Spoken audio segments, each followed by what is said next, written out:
Yo guys, Jonathan here. Without a doubt, Samsung's Galaxy S8 is one of the most impressive phones of 2017. The iPhone 8, however, is officially here, and with that, I think it's time to see how these two stack up side by side. Now clearly, once you put these phones next to each other in terms of design, aesthetics, and really just overall looks, not to sugarcoat anything, but the Galaxy S8 is miles ahead. The iPhone 8 definitely does have some very impressive features, but design-wise, it really hasn't changed much over the years, so honestly, for all intents and purposes, it very well could have been called the iPhone 7S. The Galaxy S8, on the other hand, is a completely different story. It has this beautiful bezel-less display that looks like it's straight out of the future, and I've said it before, but I still think the Galaxy S8 is arguably the best-looking phone of 2017. Now, with the upcoming iPhone 10, that very well may change that statement for me, but that is a different comparison for a different day. For now, and especially because both the iPhone 8 and Galaxy S8 are very similar in pricing, we are going to focus on these two phones. Now, regardless, both of these are very impressive devices, and I'm sure most of you out there would love to win either of these. So with that, you have a chance to win either a brand new Galaxy S8 or iPhone 8. The choice is yours, but if you want to go crazy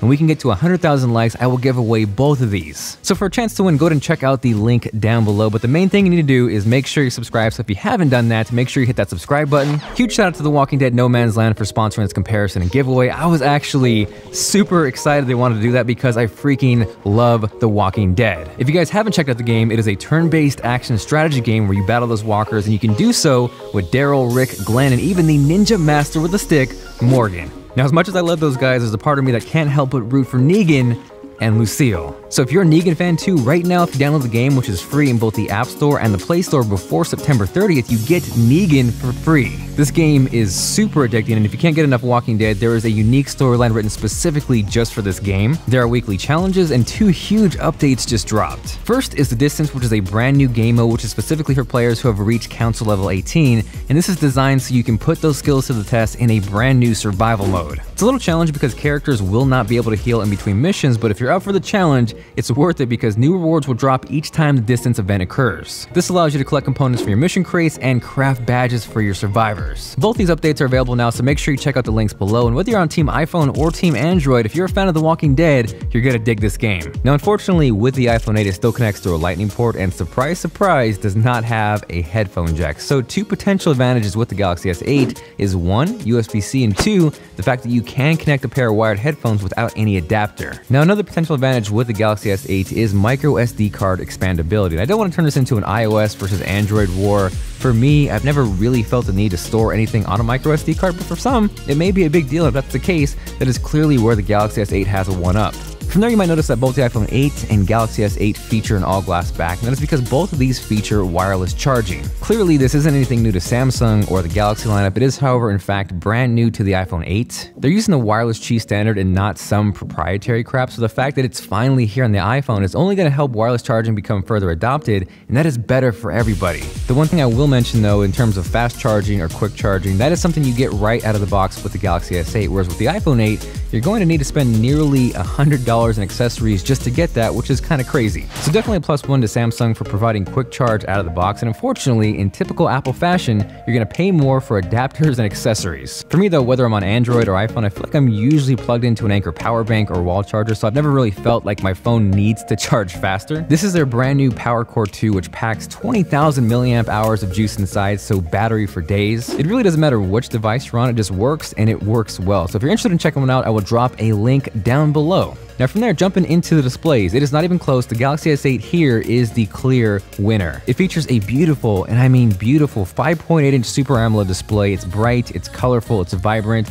and the lack of bezels kind of just makes you want to stare in awe at it, and there really is no other word to describe it than impressive. With that display, Samsung also did a fantastic job of implementing a virtual home button into the screen, and it just works really well. The downside to that is that Samsung could not implement the fingerprint reader into the display, so in turn, it is located awkwardly on the back next to the camera, which I'm still not a fan of. Unlike the iPhone 10, the iPhone 8 does, however, have a fingerprint reader or Touch ID up front, so in terms of that, I definitely prefer the iPhone 8. That, though, unfortunately does not help the iPhone 8's display when stacked up side by side against the Galaxy S8. Now, the iPhone 8 is not a bad display by any means. It's got a beautiful wide color gamut, it's bright, True Tone actually works really well, but it just kind of pales in comparison in both size and resolution. It is a 4.7-inch display with a 750p resolution, and again, when you stack it side by side against the Galaxy S8, it's not even close. So while the display is a clear advantage to the Galaxy S8, if we look under the hood, the iPhone 8 might surprise you. Yes, the Galaxy S8 has an 8-core processor, and I've seen people make fun of the iPhone 8, the iPhone 10 for finally getting a 6-core processor, but the fact is,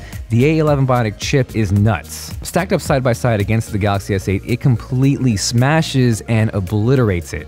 The big thing with that A11 chip is that when it needs to, it's going to utilize all 6 of those cores at the same time, whereas with the Galaxy S8, it is actually 2 pairs of quad-core processors. That in turn is why the iPhone 8, and especially in multi-core performance, does so well. And just for reference, that is on par with a 13-inch MacBook Pro, which is crazy in terms of a smartphone. Again, I don't want to turn this into a war or negate how awesome the Galaxy S8 is, because it is a fantastic, beautiful, really fast phone, but in terms of performance, it is clear that Apple is miles ahead. From there, I want to jump over to cameras, because honestly, that is probably one of the most important features to pretty much everybody out there. Both the iPhone 8 and Galaxy S8 feature 12 megapixel shooters on the back, and in terms of performance goes as far as photography, both do an amazing job. To showcase that, I think these 2 pictures here are a prime example of why that is the case. This was shot on the Galaxy S8, which is an amazing picture, but if we hop over to the iPhone 8, it is pretty much equally as impressive. I'm not sure which I like more, but I think either way, you would not be disappointed with either of these. Same thing here with these pictures. I think the iPhone 8 does a fantastic job of capturing the highlights, the shadows, not overblowing the sunset, but it's pretty much the same thing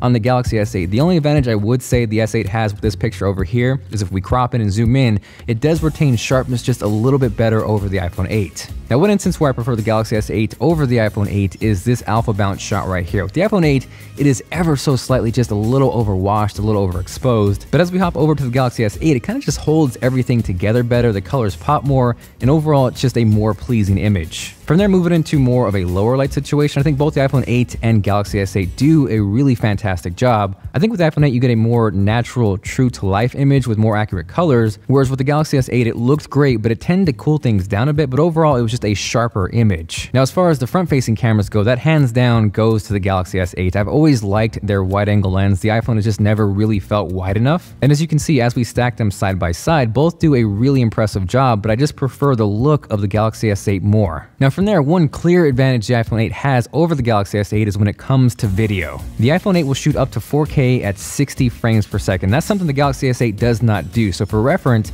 here's an example of both at 4K 30. So we are here on the iPhone 8 testing out 4K 30 FPS video. Also gonna give a little test out to the stabilization. I'm gonna walk around, give it a little back and forth.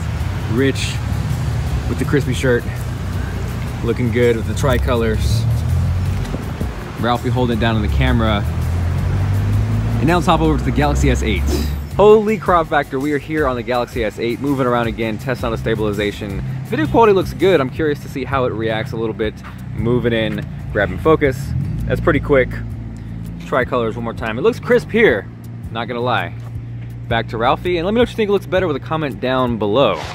The other big deal with the iPhone 8 is 1080p 240 FPS slow motion video, which is crazy. Here's a quick example of the 240 FPS slow motion video on the iPhone 8. Again, this is not something the Galaxy S8 even does, so I can't truly compare it apples to apples. To make it a little more even, here's what 120 frames per second slow motion video looks like on the iPhone 8, and you can see it does a really amazing job. Clearly, my rock juggling skills could use some improvement, but as we hop over to the Galaxy S8, you can see in terms of clarity and just overall quality, it is miles better on the iPhone 8.